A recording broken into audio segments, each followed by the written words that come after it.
The Resonance Matrix Volume 3, Episode 6, The Voice. Speaking without permission. Hello, and welcome to the Resonance Matrix, a mere linguistic hypothesis series. This is Volume 3, The Silencing Field Return to Self. In this episode we move into voice, not as confidence, not as explanation, and not as performance, but as regulated expression emerging from internal coherence. Voice here isn't volume, it isn't persuasion, it isn't identity display.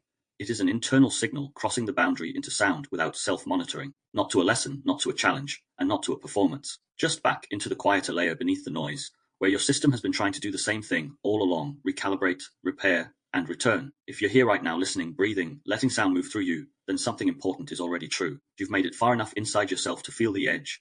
Not the dramatic edge, not the theatrical edge, but the real one. The line where internal signal becomes outward form. The point where what you feel becomes what you emit. And this is where we begin Episode 6. Not with voice as confidence, not voice as charisma, not finding your voice as a motivational slogan, and not building a persona that sounds convincing. This episode is about voice as something older than all of that. Voice as a bodily event. The thing that returns when the body no longer needs to protect itself from being heard. Because voice isn't volume, voice isn't dominance, voice isn't even necessarily a lot of speech. In the sense we're working with here, voice is what happens when your nervous system stops treating expression as danger. It's the moment inner truth crosses the boundary into sound without self-monitoring, without rehearsal, without that constant internal scanning that asks, how will this land? How will they take it? What will it cost me if I say this? If you feel a part of you tighten at that, the idea of being heard without armor, then let that part stay close. Not to be fixed, not to be overridden, not to be argued with, just included. In this work, we don't exclude the protective parts. We don't shame them. We recognize what they were built for, and we invite them to notice something new. Protection doesn't have to run the whole system forever. This arc, Volume 3, Phase 2, has never been about becoming louder. It's been about rebuilding internal reference. It's been about moving from signal to trust to expression, without turning expression into performance. Not pushing you outward, not forcing you to become more visible, but bringing you back into the place where your inner signal becomes trustworthy again. If you've been moving with this sequence, you'll feel the architecture of it in your body, even if you don't remember it as a list. We started with stillness, not as emptiness, but as the first environment where your system could stop compensating. Stillness isn't passive. It's the moment the body realizes it doesn't have to scan constantly. The moment the noise drops low enough for something deeper to come through. Then we moved into the thaw, because once stillness arrives, what often follows isn't clarity, it's sensation. The numbness starts melting. The long-held contraction begins to loosen. You start feeling what you couldn't safely feel before, and not because you're failing, but because you're finally thawing. Thaw is the system coming back online. From there we entered sensation, not emotion, as story, not analysis, but raw sensory data. Pressure, heat, weight, tightness, softness, tingling. Sensation is the nervous system's first language, and when you learn to honor sensation, you begin receiving signals not from your thoughts, but from your organism. That's what brought us to signal. A signal is a sensation with survival meaning. It's the body telling the truth before the mind finds a narrative. Signal is what says, something's off, or this is safe, or stop, or yes. It's not a philosophy. It's not a debate. It's an internal event with real consequences. Then we moved into orientation. Orientation is what happens when you stop living as a floating observer inside your head and begin locating yourself in the world again. Where am I? What am I responding to? What is present right now? And what is memory? Orientation restores context, and context is one of the most underappreciated medicines in nervous system repair. After orientation came placement, because orientation without placement can still feel unstable. Placement is the moment the system starts to choose its position, not socially, but somatically. Where do I stand? What distance feels right? Where do I put my attention? What do I allow close? And what do I keep at the edge? Placement is the body learning it can organize itself without panic. Then came discernment, the act of difference. Not judging, not condemning, just recognizing this is mine, that is not. This belongs to now, that belongs to then. This is intuition, that is fear. This is my signal, that is my conditioning. Discernment restores the ability to feel complexity without collapse, and to hold nuance without freezing. And from discernment, we moved into boundaries. Not boundary as a statement, not boundary as a threat, not boundary as a performance. Boundary as containment, boundary as the edge that holds. The boundary is what tells the nervous system, I can be here and remain intact. It's not about pushing people away. It's about creating the structure that allows contact without self-erasure. Once the boundary becomes real, not theoretical, not something you post about, but something your body believes, something else becomes possible. Because when the system believes the edge holds, it begins to consider an option it couldn't safely consider before. Expression, not expression as persuasion, expression as a mission, and that's where we are now. Voice. But we have to be careful with what we mean. In this episode, voice is not a moral identity. It's not this is who I am, deal with it. It's not dominance, not winning, not proving, not a personality. Voice here is the nervous system, allowing an internal signal to cross the boundary into sound without self-monitoring.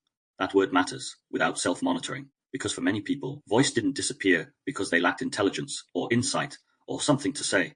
Voice disappeared because the system learned that being heard came with consequences. Sometimes obvious consequences: ridicule, punishment, retaliation, rejection. Sometimes quieter consequences: being ignored, being misread, being shamed for the way you feel, being told you're too much or too sensitive, too intense or too emotional. Sometimes the consequence wasn't violence or drama, it was the slow erosion of trust.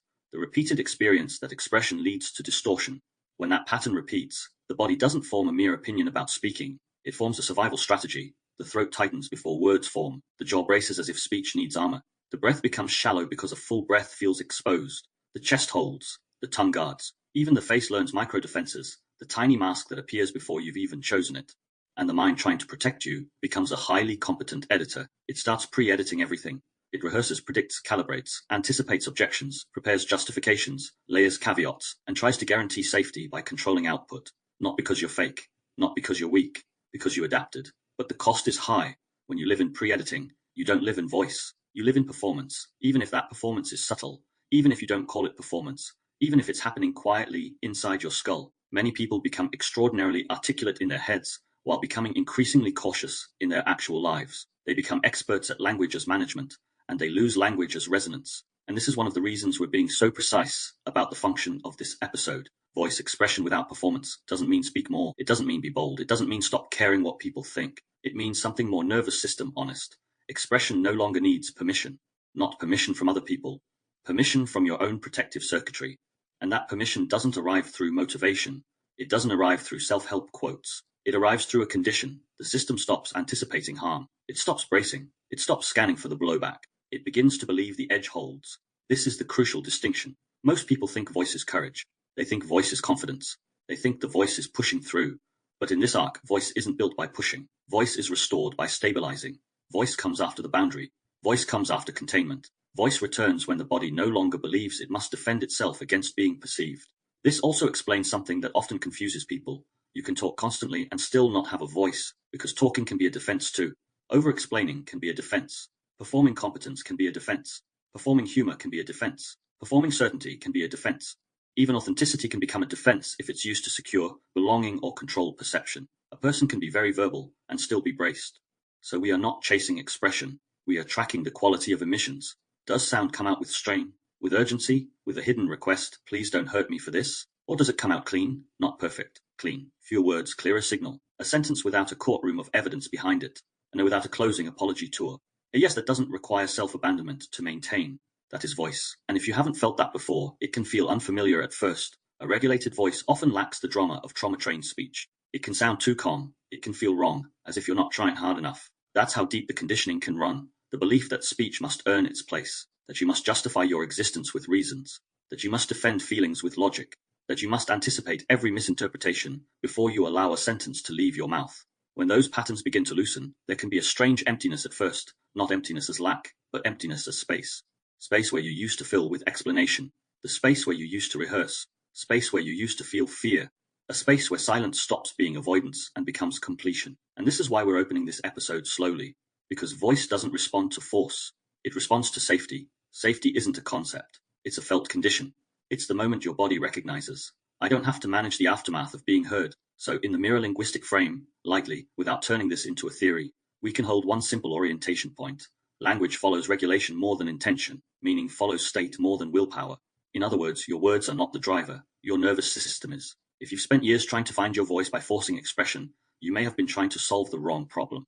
The problem was never the words. The problem was the condition under which the words were being formed. When speech is produced under threat, it becomes defensive. When speech is produced under safety, it becomes resonant. Same language, different nervous system, different world. So before we move anywhere else, let it be enough to just be here. You don't need to speak today. You don't need to practice. You don't need to prove healing. You don't even need to agree with everything you hear. This isn't a test. This is an environment. A space where voice is honored as organic, something that rises when conditions are right. Because voice begins before you speak. It begins in the body's relationship to sound itself. Can you be in sound without tension? Can you receive without flinching? Can you let tone land without interpreting every nuance as danger? Voice restoration is not simply talking more. It's the entire sensory ecology of being heard and hearing.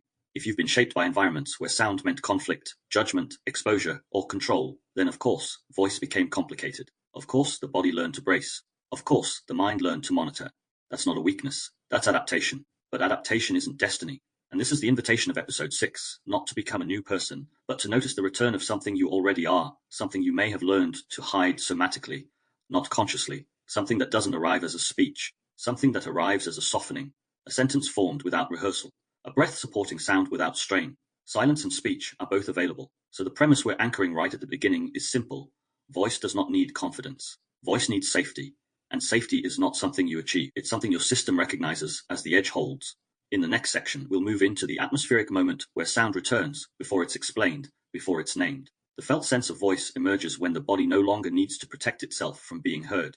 For now, we begin here, with no demand, no instruction, no performance, just the orientation. Voice returns on the timeline of the nervous system. And the nervous system doesn't respond to pressure, it responds to permission. In this work, permission is not granted by the mind, it's granted by containment, by the edge holding, by the body realizing, I can be here, I can be felt, I can be heard, and I will remain intact. That's where voice begins. That's where we are. Atmospheric hook. The moment sound returns, there's a moment that happens before voice becomes a concept, before it becomes identity, before it becomes a problem to solve. It isn't dramatic. It isn't motivational. It's almost inconvenient in how quiet it is. A sentence begins forming inside you, and for once, it doesn't arrive with the usual escort of tension, not the tension that screams, the tension that prepares, the subtle bracing that normally appears a half second before you speak, the internal tightening that says, check the risk, predict the outcome, manage the reaction, don't get it wrong. But in this moment, that escort doesn't turn up. The sentence forms anyway, and it isn't rehearsed. It doesn't come pre-wrapped in disclaimers. It doesn't arrive padded with explanations, softened with apologies, or reinforced with evidence. It's just there, simple, clean, ordinary. And that ordinariness is the miracle, because most people who've lived in vigilance forget what ordinary expression feels like. For a long time, speech may have felt like a social event that required strategy, like stepping onto a stage where even the smallest sentence could be interpreted, judged, twisted, or used against you. When that's been the pattern, the body doesn't wait for the mind to decide what to say. The body starts deciding whether it is safe to be heard at all. It starts shaping breath, throat, jaw, and tone. It turns language into a controlled output, because uncontrolled output once carried consequences. So when voice returns, it often returns as a felt absence of that control. Not silence, not numbness, the absence of guarding. It can feel like you've forgotten something, like you've neglected to do your usual internal checks, like you've walked out of the house without armor and only realize halfway down the street. And for a second, the mind may reach for its old job, trying to re-enter the process. Wait, should we be saying this? Should we rephrase? Should we add context? Should we anticipate how this will land? But the nervous system doesn't comply in the same way, because something deeper has shifted. The nervous system is no longer organizing around threat prediction in that moment. The edge is holding. The boundary is present. Containment is real enough that expression doesn't feel like exposure. That is the moment sound returns, not as a performance, but as an emission, a small sound, a short sentence, a minimal truth. Sometimes it isn't even words at first. Sometimes it's a sigh that actually releases. Sometimes it's a laugh that isn't socially placed. Sometimes it's a low hum under the breath, not for effect, but because the body is regulating itself through vibration. Sometimes it's the simplest, that doesn't require a speech afterwards. What's striking is not the content, it's the physiology. The throat doesn't clamp, the jaw doesn't lock, the breath doesn't become thin and careful, the chest doesn't tighten as if it needs to be smaller.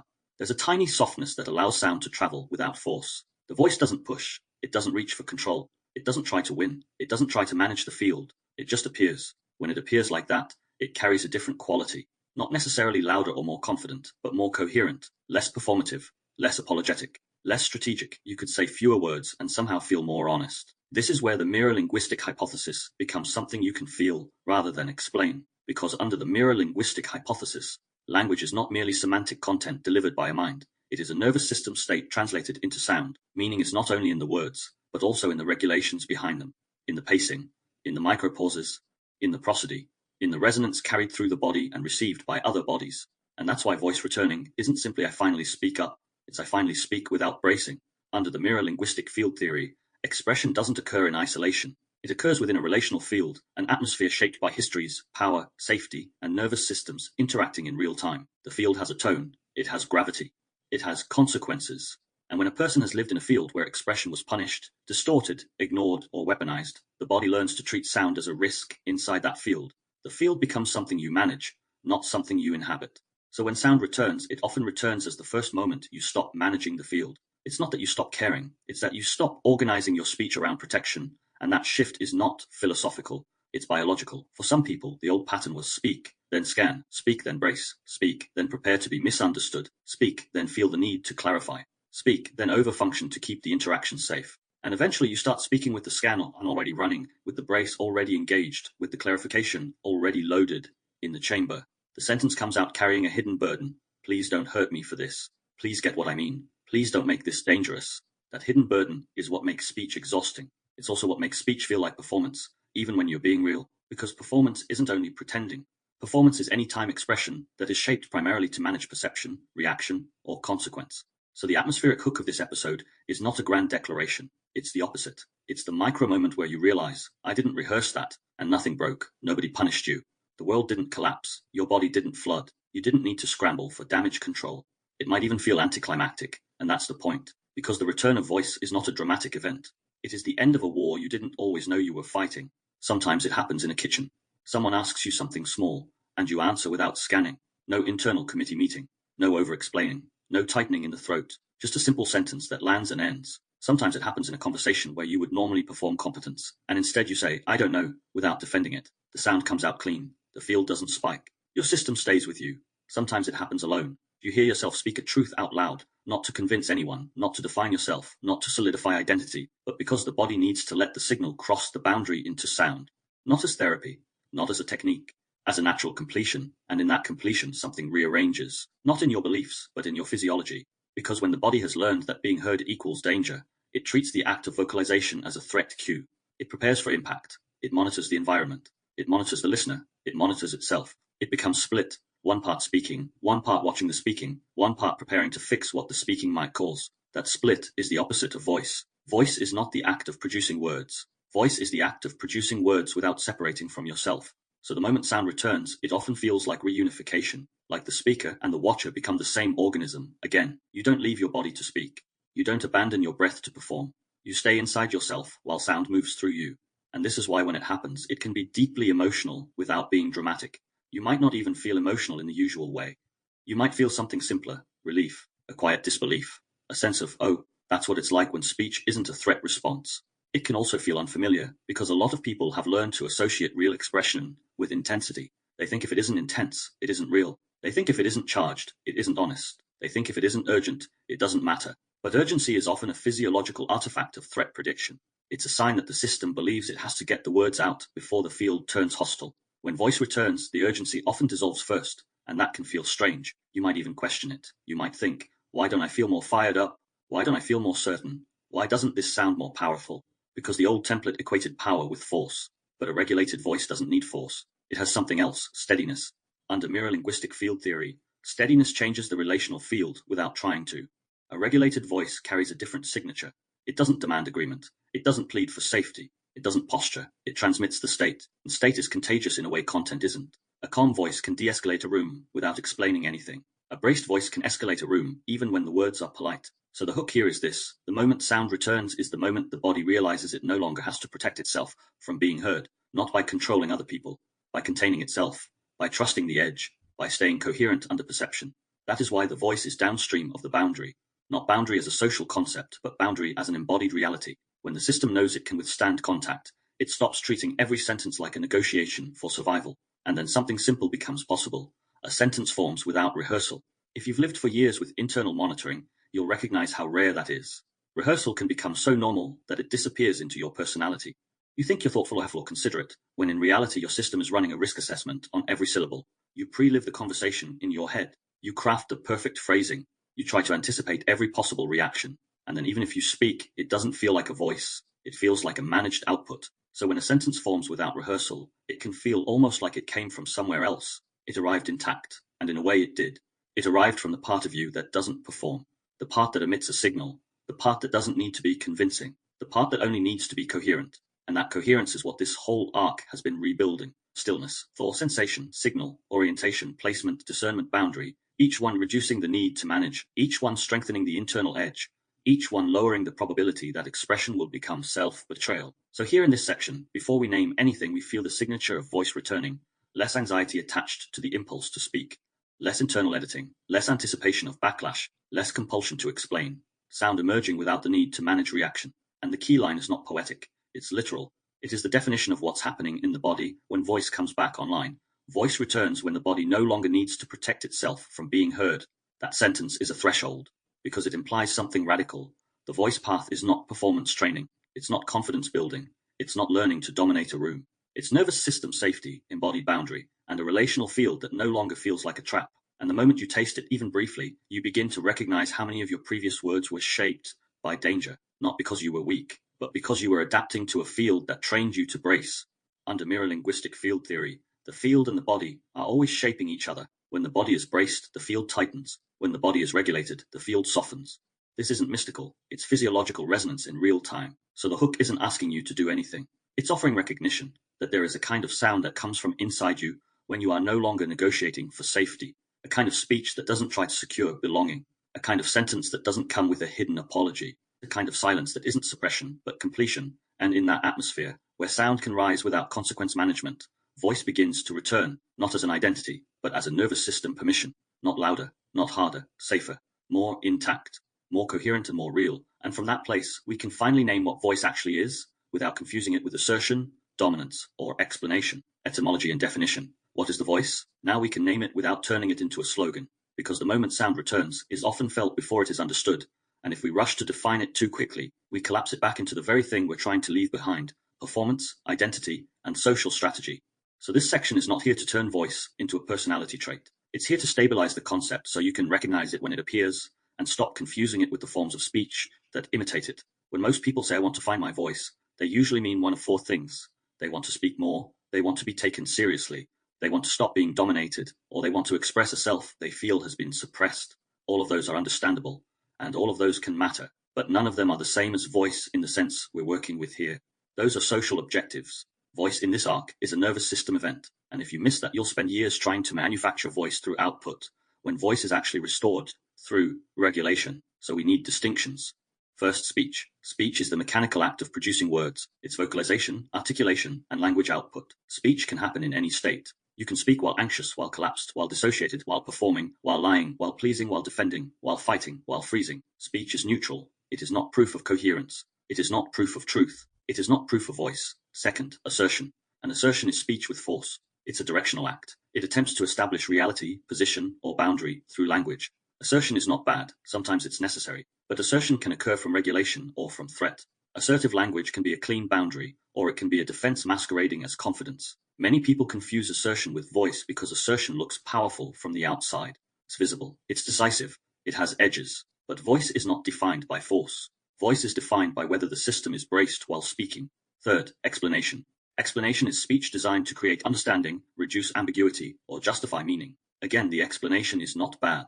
It can be a gift. It can be clarity. But for many people, explanation becomes compulsive. It becomes an automatic protective strategy. If I explain enough, they won't misunderstand me. If I explain enough, they won't attack me. If I explain enough, they'll grant me safety. When explanation becomes a safety strategy, it stops being communication and becomes insurance. That is not a voice. That is threat management. Fourth, performance. Performance is speech shaped primarily to manage perception, reaction, outcome, or belonging. Performance can look like confidence, humor, intelligence, morality, coolness, softness, toughness, spirituality, rationality, vulnerability. Performance can wear any costume. What makes its performance is not whether it's fake. What makes its performance is that the body is monitoring itself while it speaks and shaping output to control the relational field.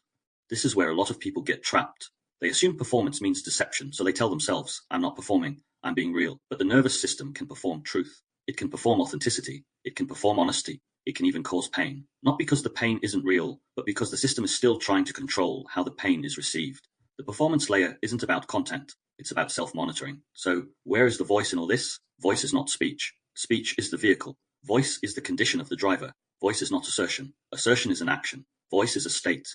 Voice is not an explanation. Explanation is a tool. Voice is the organism's permission. Voice is not performance. Performance is the strategy of safety through control. Voice is safety through containment. This is the reason we've been slow with it. Because voice is one of those words that gets hijacked by culture. It becomes branding. It becomes identity. It becomes ideology. It becomes dominance disguised as empowerment. It becomes an opinion with a megaphone. It becomes a moral badge. I have a voice, therefore I'm authentic. But voice is not a badge. It's not a trophy. It is not something you can claim while your body is bracing. So let's get closer to what the word actually points to. Etymology is useful here, not because we need an academic detour, but because the older roots of words often carry the shape of what we've forgotten. Voice comes through Latin vox, voice, sound, utterance, and its related forms connect to calling, invoking, and summoning. Across older language roots, voice is tied to sound as presence, sound as emission, sound as something that goes out from the body into the world. It isn't inherently tied to argument or opinion. It's tied to the fact that something inside becomes audible outside. Voice is the signal crossing threshold. And that is exactly the frame we've been building. Boundary, containment, edge, threshold. Voice is what happens when a signal crosses the edge into sound without triggering the old protective cascade. It's not about being right. It's not about being loud. It's not about being persuasive. It's about being unguarded enough to emit. That is why we define it in nervous system terms rather than social terms. Working definition. Voice is the nervous system allowing an internal signal to cross the boundary into sound without self-monitoring. This definition matters because it removes the most common confusions. If a person speaks a lot but cannot stop scanning reactions, they may have speech but not voice. If a person can argue brilliantly but feels internally braced and flooded, they may have assertion but not voice. If a person can explain endlessly but feels compelled to earn safety through clarity, they may have an explanation but not a voice. If a person can sound authentic but is still shaping tone, pacing, and phrasing to control the field, they may have performance but not voice. Voice is not defined by vocabulary. It is defined by the absence of bracing. And this is where we can name what self-monitoring actually is. Self-monitoring is not self-awareness. Self-monitoring is threat prediction applied inward. It's the system watching itself speak as if speech is a risk. It's the internal camera that appears the moment you are about to be perceived. It's the part of you that steps out of your body and stands above you, evaluating your tone, your words, your expression, your facial, micro movements, your social positioning, your likelihood of being rejected. Self-monitoring is the opposite of embodiment. Embodiment is being inside yourself while you express. Self-monitoring is leaving yourself to manage expression. And here's why this matters. Many people think they are choosing words carefully when in reality they are abandoning internal coherence to prioritize external safety.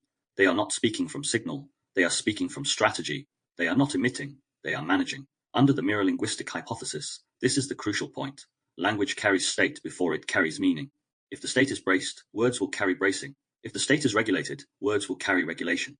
The listener's nervous system receives the state even if the listener disagrees with the content. This is why certain people can say the most harmless sentences and still create tension in the room. The tension is not in the semantics. It's in the signal. It's in the nervous system signature embedded in prosody, pacing, microstrain, and urgency. So when we say voice is resonance, not message, we're not being poetic. We're being accurate. The message is what the mind thinks is being delivered.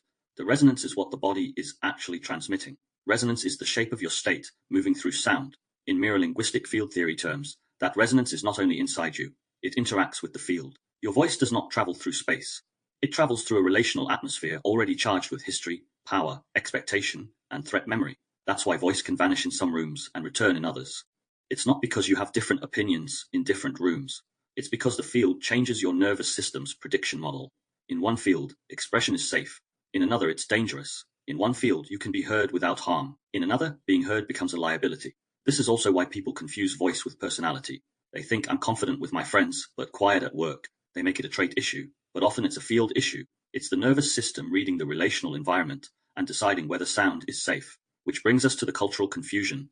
Many people confuse voice with performance because the culture rewards performance. Performance is visible. Performance is legible. Performance gets engagement. Performance gets approval. Performance looks like leadership. Performance looks like certainty. Performance looks like having something to say. But voice in this framework is often quieter than performance. Voice may use fewer words. Voice may leave space. Voice may not rush to fill silence. Voice may not need to defend itself. Voice may not need to be understood by everyone. And that last piece matters because one of the deepest distortions is this. People think voice is the ability to be understood. They think voice is successful communication.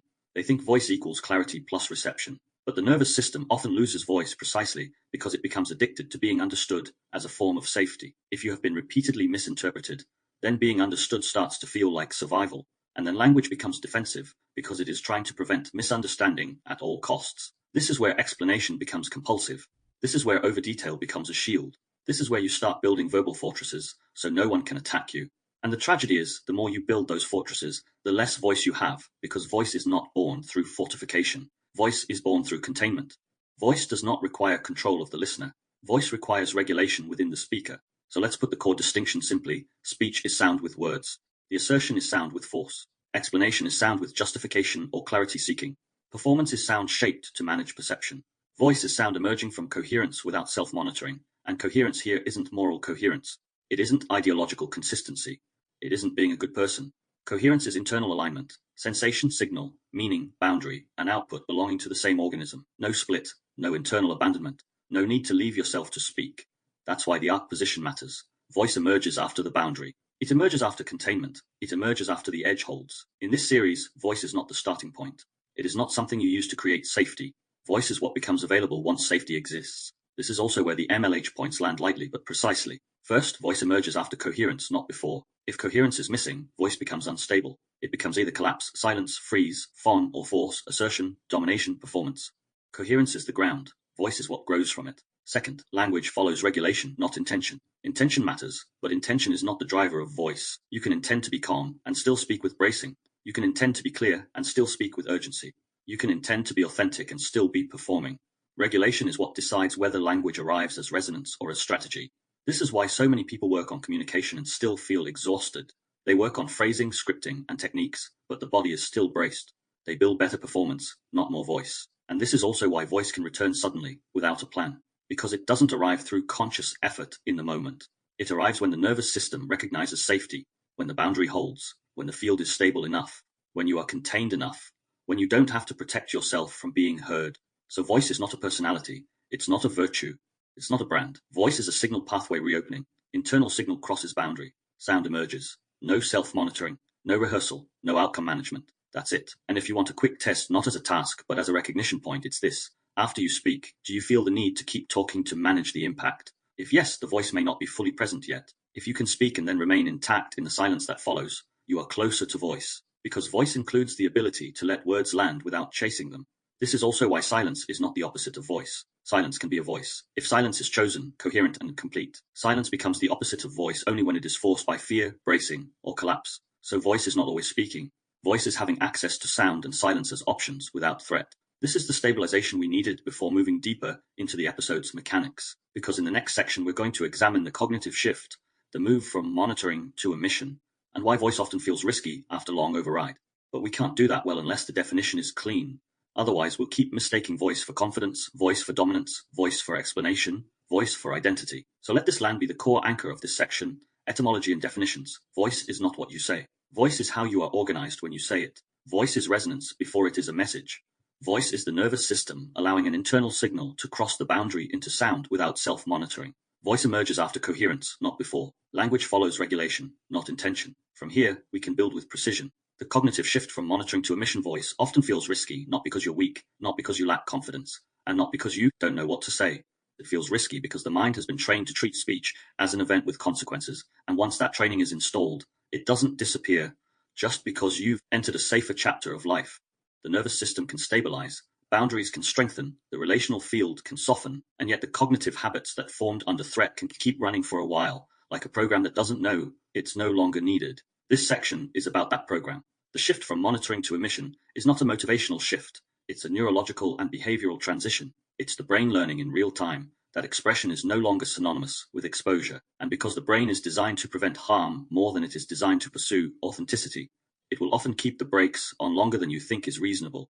Monitoring is not simply thinking before you speak. Monitoring is threat prediction aimed at language. It is the mind running simulations. How will this land? What will they assume? What will happen next? Where is the danger hidden in this interaction? What will it cost me if I say the wrong thing? When a person has lived through environments where being heard led to shame, conflict, retaliation, distortion, or abandonment, the mind becomes a risk analyst.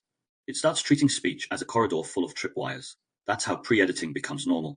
Pre-editing is the mind stepping in before signal becomes sound. It doesn't wait for the sentence to form naturally. It intercepts it, evaluates it, reshapes it, tones it down, pads it with context, removes anything that might be misunderstood, and often replaces the original signal with a safer substitute. Sometimes this looks like politeness. Sometimes it looks like sophistication. Sometimes it looks like being careful. But underneath, it's a protective reflex. Control the output to control the consequences. This is why, after a long override, voice can feel dangerous even when life is calmer. The mind remembers what speech used to cost. It remembers the times you were punished for tone, the times you were attacked for the truth, the times you were mocked for emotion, the times you were ignored until you became louder, and then shamed for being loud, the times you were honest, and it was used against you. The mind stores those patterns as prediction models, and prediction models don't update through logic. They update through repeated experiences of safety. So even when the present is safer, the old model can keep whispering, don't risk it. This is where the lingering fear of consequence shows up. It's not always conscious fear. It can be subtle. It can be a slight tightening in the throat, a pause that stretches a second too long, a sense that you need to get it right before you speak, a sudden blankness when someone asks you a direct question, a compulsion to soften every statement, a push to add a disclaimer at the end, just in case. The person might look calm on the outside, but internally, the system is still tracking danger, and this connects directly to why silence once felt safer than expression. Silence is not always a choice, often it's a solution. In threat-based environments, silence reduces exposure. Silence reduces the chances of being misinterpreted. Silence reduces the chance of becoming a target. Silence reduces the chance of conflict. Silence can become a protective strategy so consistent that the body associates quiet with survival. For many people, the earliest lessons weren't speak up, and you'll be safe. The earliest lessons were closer to speak, and you'll be punished, speak, and you'll be shamed, speak, and you'll be dismissed, speak, and you'll be attacked, speak, and you'll be made responsible for someone else's emotional weather. In those conditions, silence is not weakness. Silence is intelligence. Silence is adaptation. But adaptation has a shadow. When safety returns later, the old strategy can remain in place. Silence can persist long after the original threat is gone, because the mind still assumes the same consequences. That's the residue of override. The system learned to suppress the signal before it reached sound. So what changes when the voice begins to return? The shift is not just emotional, it is cognitive. The brain begins to release over-inhibition. In moderate neuroscience terms, one of the major shifts is that prefrontal control loosens. This doesn't mean the prefrontal cortex stops working. It means it stops overmanaging every impulse. Under chronic threat, the brain often over-recruits executive control to prevent mistakes, prevent conflict, and prevent unpredictability. Speech becomes something you micromanage because spontaneity once led to consequences. Over time, that micromanagement becomes a default setting. When safety increases and boundary holds, the prefrontal system can begin to relax its grip. It no longer needs to clamp down on every impulse. It no longer needs to intercept every sentence at the border. That release is what allows emission. The signal can move into sound without being captured by the editor first. At the same time, limbic settling becomes possible. The limbic system, particularly circuits involved in threat detection and emotional salience, can begin to stand down. When threat detection calms, you don't have to treat speaking as a danger cue. The body stops bracing before the sentence. The system no longer prepares for impact. That settling is not a thought. It's a physiological shift. It's the difference between vocalizing while your system is predicting danger and vocalizing while your system is grounded in safety. And this connects to reduced threat prediction during vocalization. Under threat, the brain is constantly forecasting what might go wrong. That forecasting is useful when danger is real, but exhausting when danger is gone. When threat prediction remains high, vocalization becomes loaded. The mind assumes, if I speak, I will have to manage what happens next. That assumption drives monitoring. When threat prediction reduces, speech becomes lighter, not because you don't care, but because the nervous system no longer treats sound as a risk event. Another layer is error monitoring, quieting when the edge holds. Error monitoring is the internal system that detects mistakes, social missteps, or mismatches between what you intended and what you omitted. Under stress, error monitoring can become hyperactive. It scans tone, wording, facial expression, micropauses. It can make you feel like you're constantly one wrong sentence away from disaster. That's why people who have lived under chronic social threat often feel a kind of internal surveillance when they talk. They are not simply communicating. They are monitoring themselves communicate. When the boundary becomes embodied and the relational field stabilizes, error monitoring begins to soften. You can speak and not immediately review the footage in your head. You can let words land without chasing them. You can tolerate the possibility of being slightly misunderstood without scrambling to fix it. That is a cognitive shift, but it is powered by safety, not confidence. This is where the key reframe becomes essential. Voice doesn't need confidence, it needs safety. Confidence is often presented as the missing ingredient for expression, but confidence is unreliable, and for many people, confidence is just performance with better lighting. Safety, on the other hand, is structural. Safety is what allows the nervous system to reduce threat prediction. Safety is what allows the prefrontal system to stop over-inhibiting. Safety is what allows the limbic system to settle. Safety is what quiets error monitoring. Confidence can be manufactured. Safety cannot. Safety has to be real. And this explains the paradox. You can be in a safer life and still feel voice is risky. The mind's editor is still running old threat models. It takes time for the brain to update. It takes repetition. It takes experience where you speak and nothing catastrophic happens. Where you speak and the edge holds. Where you speak and you remain intact. Where you speak and you do not lose connection with yourself. Under the mirror-linguistic hypothesis and mirror-linguistic field theory, this cognitive shift is not only internal, it is relational. As your monitoring decreases, the signal you transmit changes. Your tone becomes less defensive. Your pacing becomes less urgent. Your words become less padded. The field responds. People often feel you differently, even if they can't explain why. Regulated emission alters the atmosphere. It invites steadiness rather than reaction. And as the field becomes steadier, your system receives that steadiness back, which further reduces monitoring. This is how voice restores itself, through a feedback loop between containment, emission, and field response. But the early stage can feel exposed because you are speaking without the old armor. You are not over-editing, you are not preempting, you are not managing reaction as tightly. That can feel like stepping into open air after living behind walls. The mind may protest, this is reckless, this is unsafe, this is how we get hurt. And the only answer that actually calms it is not reassurance, but experience. We can speak and remain intact. So the cognitive shift we're describing is the move from speech as a risk-managed output to speech as a regulated emission. It is the mind learning to stop intercepting the signal at the border. It is the nervous system learning that sound can cross the edge without harm. And it is the deeper truth of the reframe. Voice doesn't need confidence, it needs safety. In the next section, we'll map this even more directly into the body. How sound moves through a regulated system, how the throat, jaw, breath, and chest change when monitoring reduces, and how voice becomes a physiological pathway rather than a social performance. The somatic blueprint, how sound moves through a regulated body. If voice were only a communication skill, you could train it like a technique. You could memorize phrasing, copy confident people, learn persuasion tactics, and call that finding your voice. But in this arc, voice is not primarily a social skill. It is a physiological pathway reopening. The body is either organized for expression or organized for protection, and the difference is not philosophical. It is mechanical. It lives in the throat, the breath, the jaw, the tongue, the chest, and the timing of sound itself. So in this section, we're mapping voice as physiology rather than message. Not what you say, but how sound moves through a regulated organism when it no longer expects harm for being heard. Start with the throat, because that's where many people feel their voice as a bottleneck. Under stress, the throat becomes a gate. It tightens, narrows, braces. Sometimes the tightening is obvious. Sometimes it's subtle, like a faint constriction that turns every sentence into effort. The system does this for a reason. The throat is a vulnerable channel. Sound makes you perceptible. Sound makes you trackable. Sound can invite reaction. In unsafe fields, the body learns to protect the channel. But when regulation returns, a different quality becomes possible. Throat softness without collapse. Softness is not weakness. Softness is not breathy submission. Softness is the absence of guarding. It's the throat no longer behaving like a locked door. It's tissue and space, allowing vibration to pass through without resistance. The key here is without collapse, because many people only know two modes, clamp or collapse, either tighten and control or loosen and disappear. Regulated throat softness is neither. It supports openness. It's the channel becoming available without losing structure. You can hear this in people. The sound has less strain, less friction, and less sharpness at the edges. It doesn't push. It doesn't grip. It doesn't leak. It lands. It travels. It resonates. And that resonance is not cosmetic. Under the mirror linguistic hypothesis, resonance is the body's signature inside language.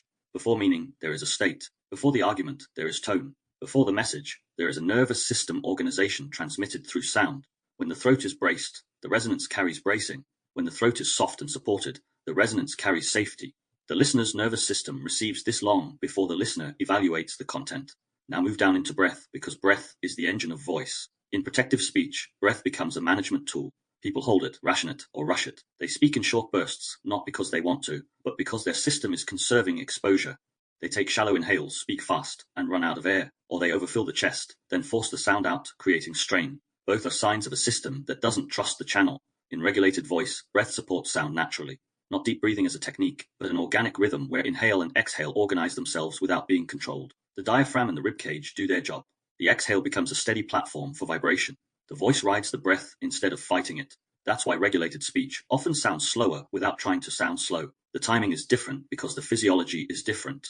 This is also where urgency dissolves. Urgency is often a breath problem. It's the nervous system saying, get the words out quickly before the field turns. It's threat prediction expressed as speed. When breath becomes steady, sound no longer has to sprint. It can walk. Now look at the jaw and tongue, because they are often the hidden armor of speech. Under stress, many people clench the jaw without noticing. The tongue presses, hardens, and locks into patterns. This is partly about articulation, but it's also about suppression. Clenching is containment when containment isn't stable elsewhere. If the nervous system doesn't trust the edge, it tries to create an edge internally. The jaw becomes a brace. The tongue becomes a guard. In a regulated voice, jaw, tongue, and chest begin to unguard. The jaw loosens without dropping into collapse. The tongue becomes more fluid. The chest stops gripping. That unguarding changes the entire shape of sound. It becomes rounder, less clipped. It carries less preparedness. It's not that the person is trying to sound calm. They are simply no longer bracing. And the chest matters because chest tension often indicates a deeper story, the heart space as risk. If being seen, being known, and being heard felt dangerous, the chest will often hold itself back, not only emotionally, but mechanically. That holding affects resonance. Sound becomes thinner. It stays in the throat rather than traveling through the body. Many people speak from the neck up when they've been living from the neck up. When regulation returns, resonance drops into the body. The sound gains weight and steadiness. Less strain, less urgency, less effort, not because you're performing softness, but because your system no longer needs to push against itself to speak.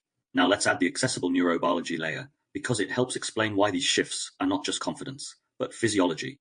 Vagal tone and vocal prosody are central here. The vagus nerve is involved in autonomic regulation, and the social engagement system is closely tied to facial expression, listening, and vocal tone. When the nervous system is in a more regulated, socially engaged state, voice tends to become more melodic, more flexible, more nuanced. Prosody improves, not as theater, but as a sign that the system is not in fight-flight rigidity or freeze-collapse. A regulated system has a range. It can vary. It can pause. It can soften. It can emphasize without aggression. It can be quiet without disappearing. Then there's interoception, the system's ability to sense what's happening inside. When interoception is weak or overridden, people often lose trust in their own internal signal. They don't know what they feel until it's too late, or they only register intensity when it becomes overwhelming. In that state, speech becomes either over-controlled or chaotic. But when interoceptive confidence grows, when the body's signals become readable and trustworthy, speech becomes more coherent. You don't need to over-edit because you can feel what's true in real time. You don't need to build verbal scaffolding because the signal itself is stable. And then there is neuroplastic recalibration of expression risk. The brain learns through repetition. If speaking repeatedly leads to harm, the system marks speech as dangerous. If speaking repeatedly leads to safety, or at least leads to you remaining intact, the brain updates. The risk prediction decreases. The protective bracing reduces. That's neuroplasticity in action. The body learns that expression is no longer a threat event. This is why voice returning often feels like the body changing, not the personality changing. The channel relaxes, breath steadies, the jaw unhooks, the chest unclenches. The whole organism stops treating sound like a liability. Under the mirror linguistic hypothesis, this is where voice becomes embodied resonance before meaning. The body transmits state first, and meaning rides on top of that transmission. When the state is defensive, even kind words can feel sharp. When the state is regulated, even few words can feel clear. This is why voice is not fundamentally an argument delivery system. Sound carries the state, not argument. Argument is one possible use of language, but voice is the deeper substrate, the organism's resonance moving into the field. And that brings us to the key line because it captures the entire somatic blueprint in one sentence. Voice is the body recognizing it can be heard without harm. That recognition is not conceptual. It is the throat letting go. It is breath returning. It is the jaw unclenching. It is the tongue softening. It is the chest unguarded. It is urgent to dissolve. It is the system that no longer prepares for impact after each sentence. So when you ask, do I have a voice? The answer is often not found in what you said today. It's found in what your body did while you said it. Were you braced or supported? Were you performing or emitting? Did you have to monitor yourself, or did sound move through you naturally? Did you feel the need to manage reaction, or did you remain intact in the space after the words? Because voice in this arc is not a social victory. It is a physiological permission.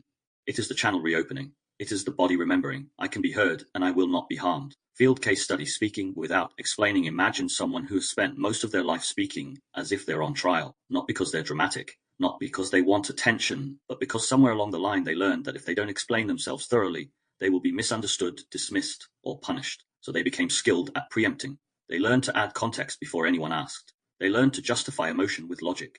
They learned to soften the truth to avoid backlash. They learned to talk in paragraphs, not sentences, because a sentence felt too exposed. They might even be praised for it. People might call them articulate, thoughtful, and self-aware. But inside, the cost is constant monitoring. Every time they speak, they are also scanning the field, reading micro-reactions, adjusting tone, managing impressions, predicting consequences. Their words are not only communication, they are protection. Now picture the same person later, after the boundary has stabilized, after the edge holds, after their nervous system has begun to trust containment, not a perfect life, not a perfect field, but enough stability that their system is no longer constantly preparing for harm. This person is in a conversation that would normally trigger the old pattern. Someone asks a question that could be loaded.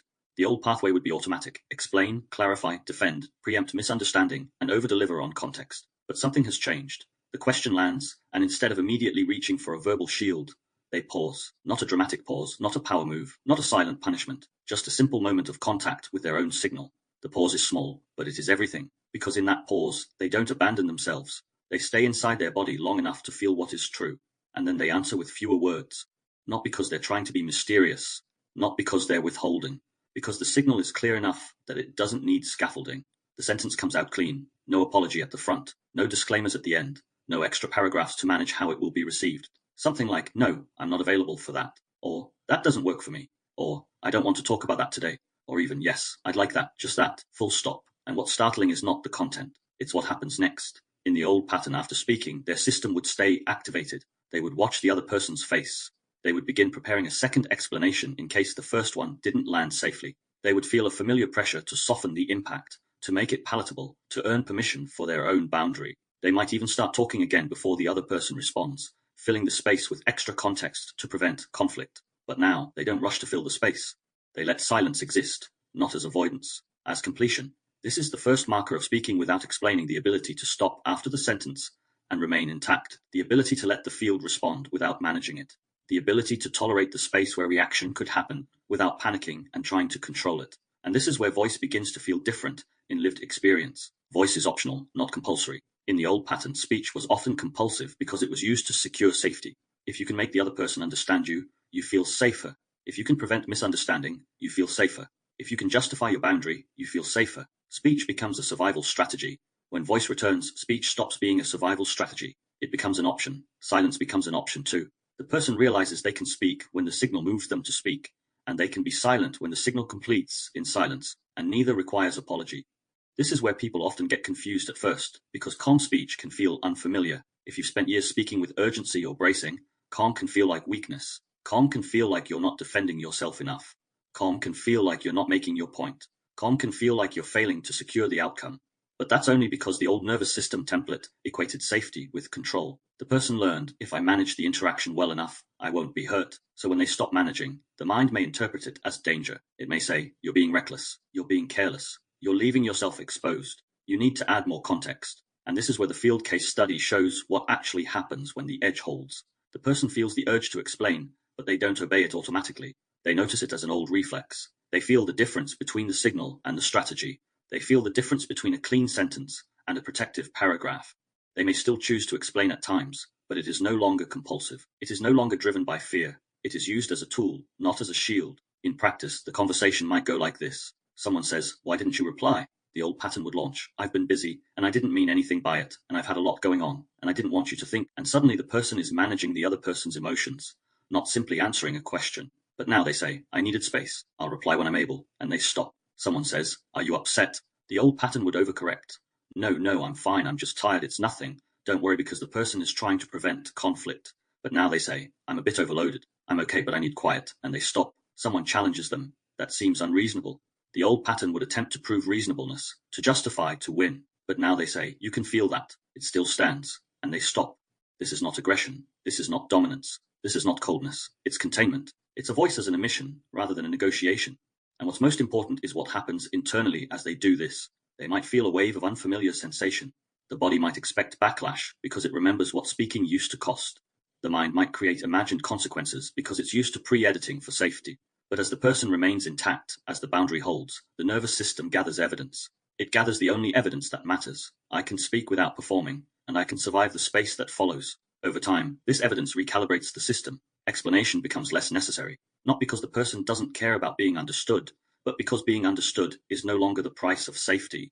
They stop trying to control the other person's perception as a way of protecting themselves. They stop chasing clarity as a defense. They speak, and they let the field do what the field will do, because the edge holds. That's the lived reality of voice returning. Fewer words, clearer signal, less outcome management. Silence and speech are both available. Voice is optional, not compulsory. Expression without the need to manage reaction.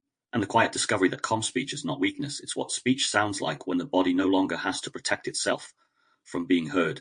Language and voice. When words are no longer defensive, language becomes defensive. When it is recruited to do a job it was never meant to do. Secure safety. Not communicate, not connect, not clarify, but protect. When the nervous system doesn't trust the relational field, it tries to stabilize the field through words. It tries to preempt misunderstanding. It tries to control perception. It tries to prevent conflict by explaining ahead of time. It tries to earn permission for needs by proving they are reasonable. In that mode, language stops being an expression of signal and becomes a negotiation for survival. This is one of the most common reasons voice weakens, not because a person lacks insight, but because every sentence carries a hidden purpose. Make this safe. The words may be true, even beautifully true, but they are burden. They are not emitted. They are engineered. They are shaped around the anticipated reaction of the listener, rather than the internal reality of the speaker. The nervous system monitors the output and adjusts constantly, because the deeper aim is not resonance. The deeper aim is protection. Under mirror linguistic hypothesis, this matters because language transmits nervous system state before it transmits meaning. Defensive language carries a defensive signature. It doesn't matter how polished the argument is. The prosody, pacing, microstrain, and urgency reveal the underlying condition. The listener may receive the state as pressure, even if the content is reasonable. This is why people can become trapped in a loop. The more they try to ensure understanding, the more their language becomes loaded, and the more the field tightens, making true understanding less likely. So the question isn't, how do I say this better? The question is, why am I trying to make this safe with words? Because as soon as language is used to secure safety, it stops serving truth and starts serving threat prediction. It becomes defensive architecture. It builds walls. It builds disclaimers. It builds verbal padding. It builds escape routes. And over time, the person may not even realize how much of their speech is structured around preventing harm rather than expressing reality. This is where the shift happens. Language begins to follow the signal instead of leading it. In defensive speech, words lead. The mind moves first. It scripts, manages, and arranges language to control the field. The person may sound clear, but the clarity is often strategic. It's designed to reduce risk. In a regulated voice, signal leads. Sensation and internal truth arrive first, and language follows as a secondary expression. The person doesn't talk themselves into coherence. They speak from coherence. That's why the sentences become fewer and cleaner. They don't need verbal scaffolding because the signal underneath is stable. This is also where many people encounter what we can call the ineffable gap, the gap between what is felt and what can be said. In defensive language, that gap is treated like a threat. If you can't explain perfectly, you might be attacked. If you can't justify perfectly, you might be dismissed. So the mind tries to close the gap by forcing words, filling space, over-clarifying, over-defining. The gap becomes something to cover because it feels unsafe to be incomplete. But when voice returns, the ineffable gap changes function. It becomes expressive space rather than a shield. It becomes the place where you stop performing certainty. It becomes the pause where the body remains intact, even without perfect language. It becomes the silence that doesn't beg to be filled. In other words, the gap becomes part of voice, not as avoidance, but as honesty. Some things are real before they are speakable, and you don't have to force language to prove they exist. Mirror linguistic field theory adds another layer. The relational field responds differently when language is no longer defensive. Defensive language tries to control the field. Regulated language transmits the state into the field. When you stop speaking to secure safety, the field often softens because the pressure drops. You are no longer pushing for understanding as a condition of being okay. You are no longer negotiating your right to exist. You are emitting a signal and letting the field respond without chasing it. This is why the key insight matters, and why it can sound paradoxical at first. Voice restores language by removing the need to be understood. Removing the need to be understood doesn't mean you stop caring about connection. It means you stop using comprehension as a safety requirement. When you no longer need understanding to remain intact, your language becomes lighter, it becomes truer, it stops overreaching, it stops performing, it stops begging, it stops defending.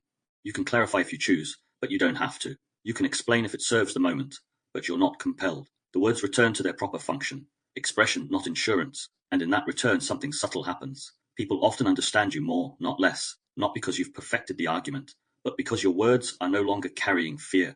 They're carrying coherence. They're carrying resonance. They're carrying the simplest signal. I can be heard without harm, and I don't need to manage what you do with what you hear. That is when language becomes voice again. Observation practice, letting sound emerge. This is not a speaking exercise. It's not a confidence drill. It's not a prompt to use your voice. It's an observation practice designed to restore something simpler than performance. Awareness of when sound wants to emerge and when silence is already complete. If you've spent years monitoring speech, you may not notice how early the monitoring begins. It often begins before words. It begins at the first hint of impulse. A thought rises, a sensation shifts, a sentence starts to assemble, and the editor steps in immediately. Is this safe? Is this acceptable? Will this cause problems? Should I soften it? Should I hold it back? That editor is not your enemy. It was built for protection. But protection becomes a prison when it runs automatically. So the practice is not to fight the editor. The practice is to notice the moment the editor appears, without obeying it as a reflex. Over the next day, or the next few conversations, you're simply watching for three things. First, notice moments when words want to form, not the moments when you decide to speak strategically, but the moments when language rises from signal. It might be one sentence. It might be a simple no. It might be a small truth you would normally bury under politeness. It might be the urge to say that doesn't feel right, or I need a minute, or I actually don't agree. The point isn't whether you speak it. The point is to feel the impulse itself before it is edited, to recognize there is signal moving towards sound. Second, notice when silence feels complete, not silence as avoidance, not silence as freezing, not silence as swallowing your truth, but silence as completion, the kind of silence that doesn't feel tense, the kind of silence that doesn't need to be filled, the kind of silence where your body stays present instead of bracing. Many people confuse voice with constant output, but regulated voice includes the ability to be quiet without disappearing. So part of this practice is simply noticing. This silence is not fear. This silence is whole. Third, observe tone without shaping it. This is subtle. Most people who have lived in threat-based fields shape tone constantly. They soften, they brighten, they add friendliness, they reduce edge, they add laughter at the end. They manage how they are received through prosody. In this practice, you're not trying to change your tone, and you're not trying to sound calm. You're simply noticing the tone that emerges when you speak. Does it feel pushed? Does it feel rushed? Does it feel tight? Does it feel thin? Does it feel steady? Does it feel simple? No judgment, no fixing, just noticing. And there's one rule that holds the whole thing together. No performing, no rehearsing, just noticing sound or silence. That rule matters because the moment you turn this into a task, the mind will recruit performance again. It will start trying to do it right. It will start shaping your voice so you can feel successful. That defeats the purpose. We're not training output. We're tracking the conditions under which output becomes natural. The science layer here can stay light because you don't need a lecture to make this work, but it helps to understand what you're doing at the nervous system level. Each time you notice an impulse to speak without immediately bracing, you are creating a small wedge of choice between signal and strategy. That wedge is where neuroplastic change occurs. The brain learns safety through repetition, and these micro moments of noticing are repetitions. They tell the system, we can stay present at the edge. We can feel the impulse without panic. Also, when speech is unmonitored, cognitive load reduces. Monitoring is expensive. Rehearsal is expensive.